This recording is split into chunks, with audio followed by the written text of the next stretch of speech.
Kumusta ulit our dear viewers? Welcome dito sa another video dito sa ating channel, and today ang feature pa rin natin ay itong Mithi Resorts and Spa. So doon nga sa mga previous videos namin, pinakita na namin yung ibang mga facilities dito sa Mithi, like yung kanilang swimming pool, yung kanilang beach, and yung pinaka-recent ay yung cave sa loob nitong Mithi. So ito naman is itutour naman natin yung bukas na part nitong Mithi, kabilang na itong mga villa. So itong nakikita nyo ngayon, ito yung entrance ng resort. Ito yung papunta na dun sa reception. Yan, yung building na yan na nakikita nyo sa harap, yan yung main reception hall nila, and andyan din yung kanilang dining area, and sa harap niyan ay yung kanilang swimming pool. So ganyan yung design ng kanilang mga villas. Yung roof niya is A-type. So kung mapapansin nyo, madaming mga villas. Ito, mga villas na ito is 2 stories siya. And medyo malayo na siya dun sa dagat. So yung presyo ng mga villas na ito is of course nakadepende dun sa location ng villa ninyo. Kung meron view ng dagat is of course mas mahal siya. And yung mga ibang villas dito na mayroong na malapit sa dagat ay mayroong silang sariling mini pool doon sa villa, kaya mas mahal din yung kanilang presyo.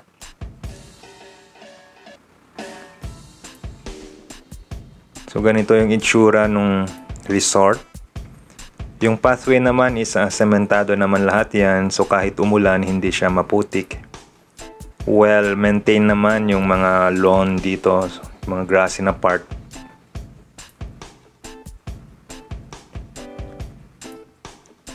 Mababa lang yung mga puno dito, kaya kung tirik yung araw is medyo mainit lang, mainit maglakad. So ito yung mga villa medyo nasa likod na part, mas malayo sa dagat itong mga villa na ito.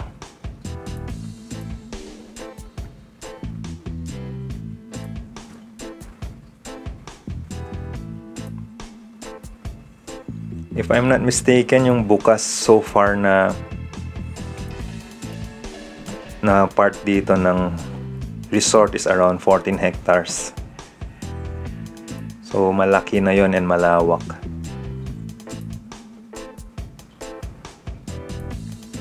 Yan, so itong villa na ito is stand-alone na to. So yan, so kung mapapansin nyo, yung mga mas malalaking villa, sila yung mga nasa harapan or malapit sa dagat. And yung view nila is of course is kitang-kita mo yung dagat na. Example nito.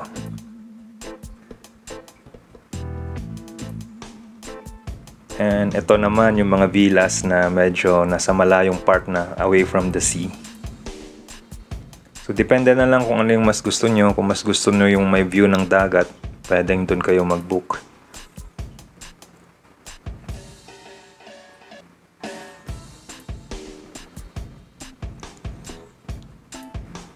So itong part na ito, nire-renovate pa itong building na ito.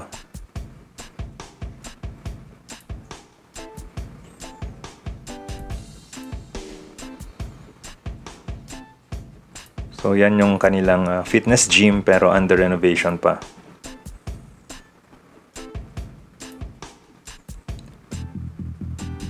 Ayan. Mamaya papakita ko sa inyo, sa likod nitong fitness gym ay merong swimming pool, and yung spa, merong spa dito sa loob ng resort.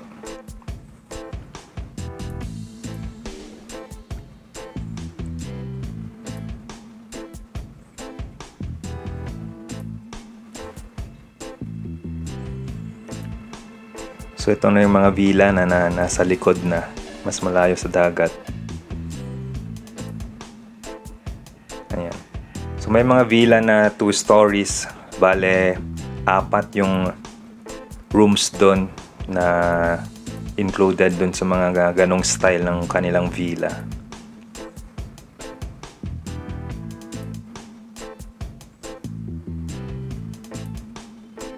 holiday nung araw na ito, so wala yung mga trabahador, so hindi pa nila tinutuloy yung construction. So yan, so puntahan naman natin yung kanilang spa.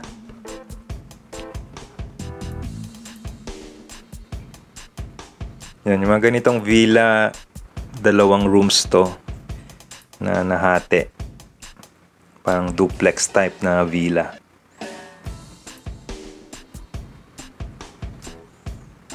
Yan, so sa view na ito, maganda talaga siya. Lalo na kung mahilig ka talaga sa dagat. Very relaxing yung view mo kasi kitang-kita mo yung dagat.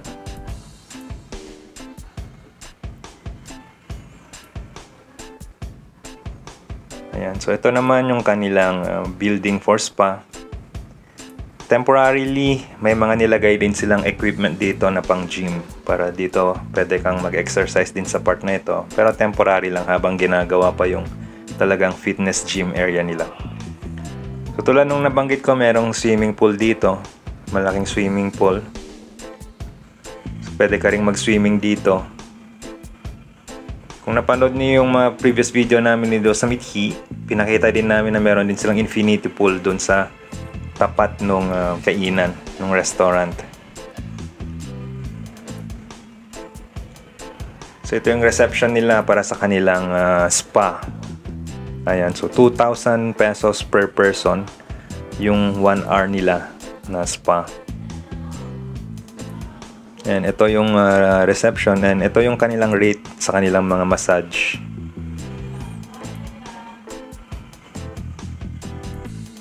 So relatively mas mahal siya, of course, as compared dun sa mga home service.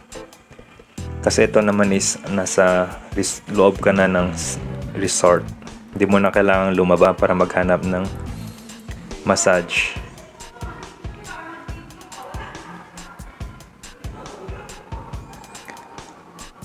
So ganito yung style nila dito, yung mga furniture nila, mga wooden. Yan.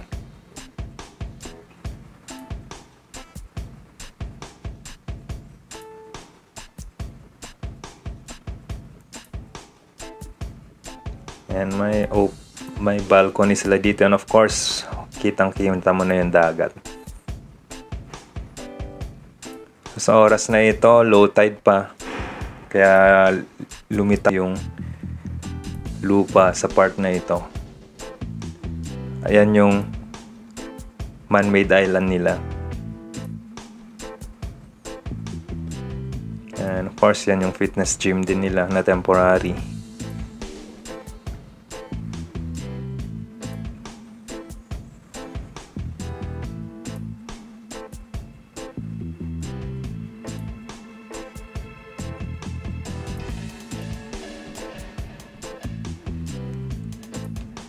So ito yung waiting area mo habang naghahanap ka ng masahista. Pero nung araw na ito, wala yung nakabakasyon yung mga masahista nila kasi nga holiday nung araw na ito.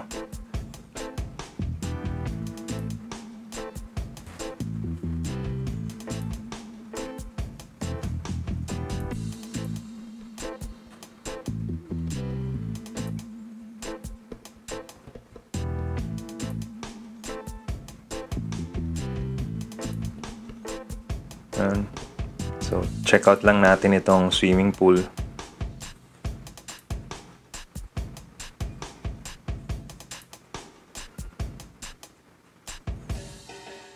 And of course, ito yung pool guidelines nila.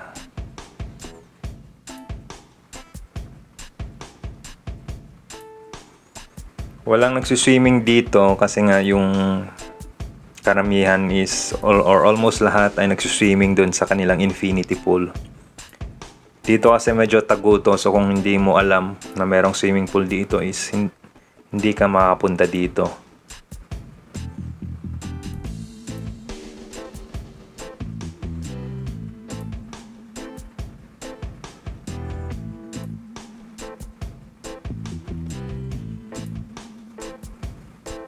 And check out naman natin yung kanilang gym.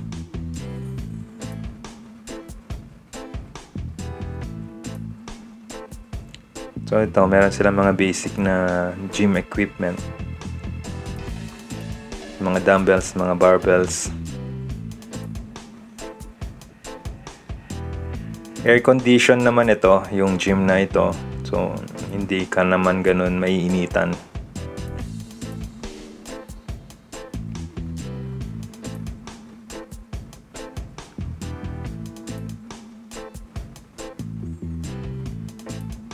So, ayan, yan yung mga available na equipment nila. Kasi nga temporary pa lang ito kasi ginagawa talaga yung main fitness gym nila.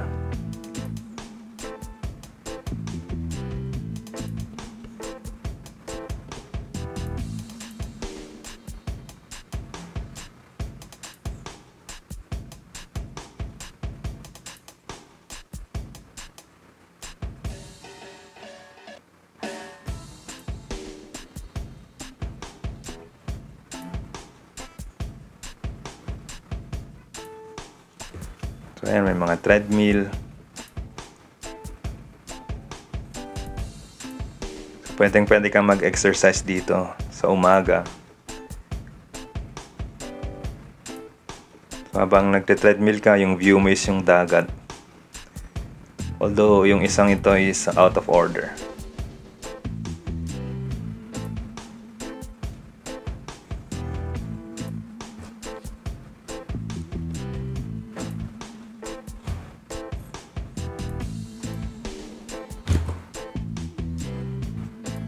So ayan, so si kuya nililinisan niya itong gym na ito.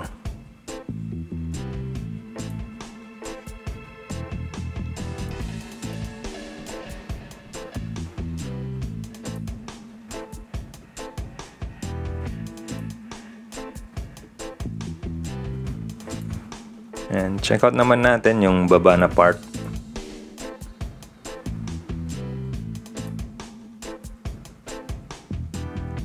So dito yung mga rooms na kung saan sila nagpapamassage.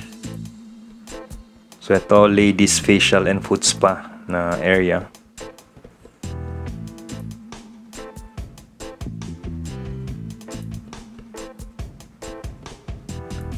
And yan naman is ladies dressing room and sauna.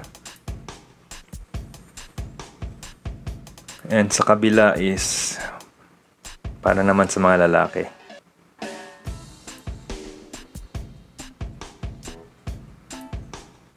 So ito naman, men's dressing room naman and sauna, steam bath.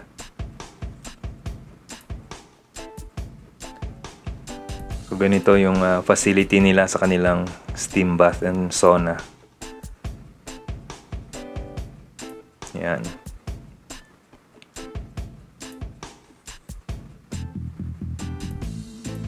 And of course, may mga shower facilities din sila dito.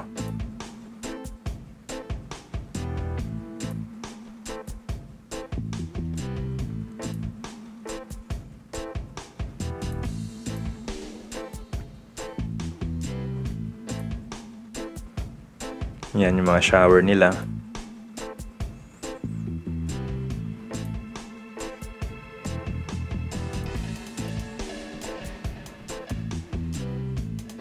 So far maganda naman yung mga facilities nila, medyo bago pa.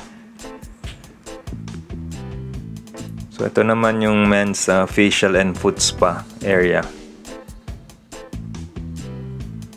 Yan. So yung apat or anim yata na table ay na upuan pang facial and foot spa.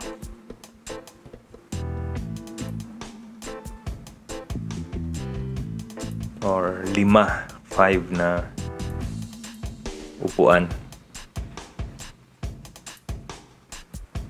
Yan. So may aircon din naman, so hindi naman ganun kainit. Pero of course, dahil nga walang tao ngayon, is sarado yung aircon.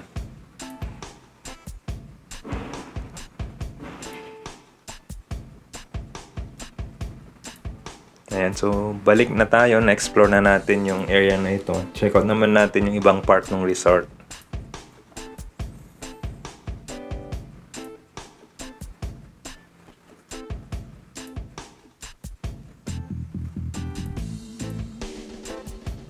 Ayan. So ito yung kanilang spa na area.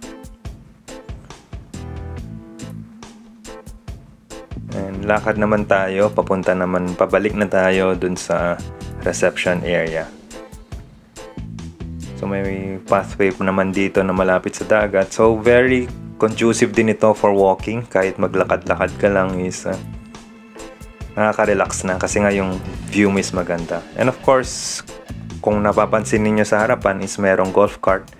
Kung tinatamad naman kayong maglakad or dahil sobrang mainit, pwede rin naman kayong magpasundo or magpahatid sa golf cart nila.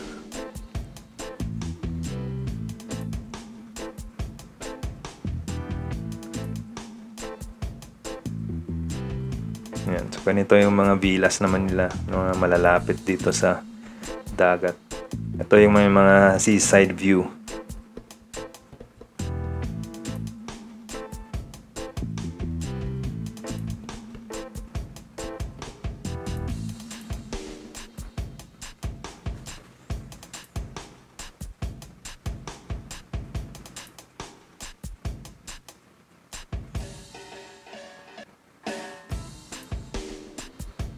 Yan ulit yung spa building nila.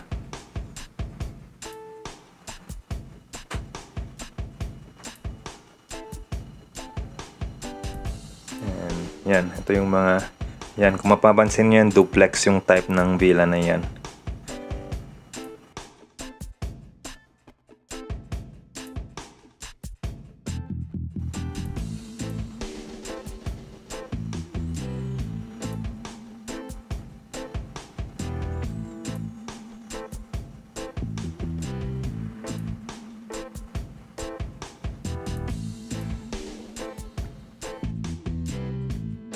So itong mga villa naman natin, ito na yung mga pina-premium nila. Yung napapansin niyo parang merong silver na wall doon. Ayun yung pang-cover nila doon sa kanilang mini swimming pool or mga jacuzzi nila dito sa mga villa na ito.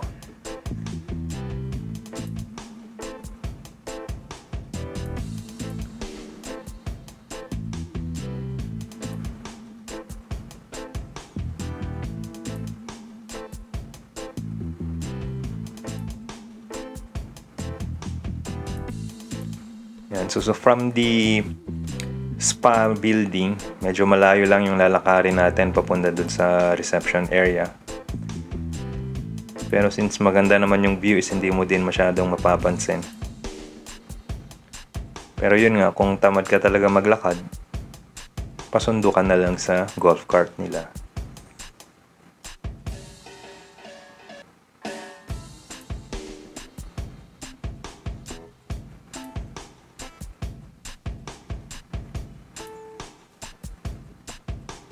Yan. So well maintained naman yung mga grasses nila, yung mga greeneries nila.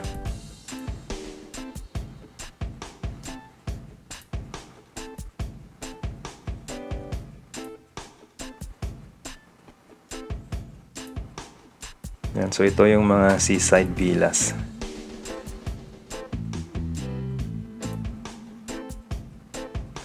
And very clean. Yun din yung magandang napansin ko dito. Malinis yung resort na ito. So ito yung dining area. Ito na yung parang center ng resort na ito. Dito yung reception area and dito rin yung dining.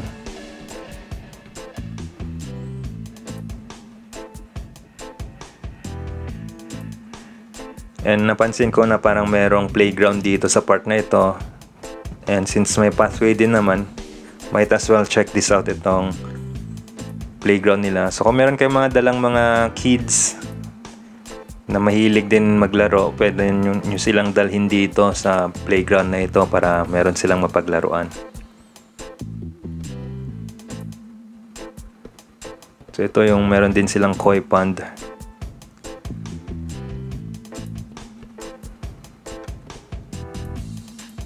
So ito na yun sa side ng reception area is meron ngang garden. And yan. So may koi pond na ito.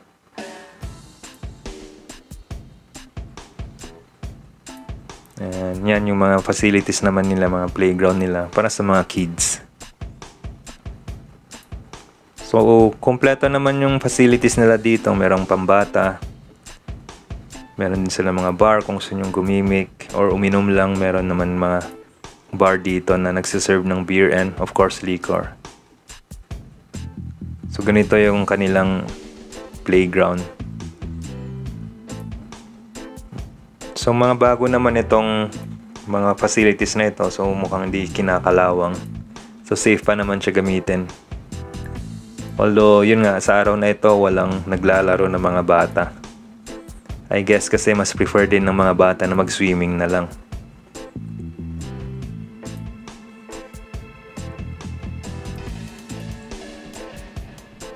So, this seems din a perfect spot for picnic. So, kung trip nyo ding mag-picnic, pwede rin naman kayo magdala ng panlatag and of course, ng pagkain na ipipiknik ninyo.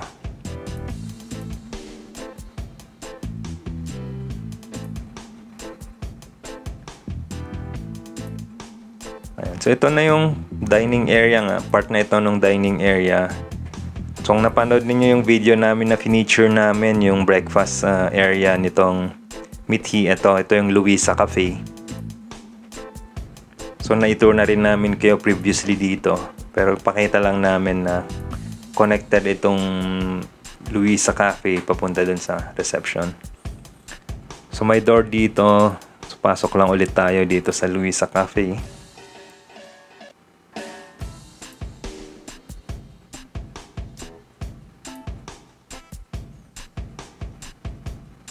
And from the Luisa Cafe, ito na yung reception area kung saan ka magche-check-in and magche-check-out.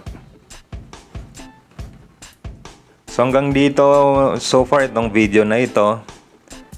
Kung di pa kayo nakasubscribe dito sa ating channel, ay mag-subscribe na kayo para updated kayo lagi every time na meron kaming i-upload. So again, thank you for watching and panoorin nyo pa rin yung mga next namin i-upload na videos.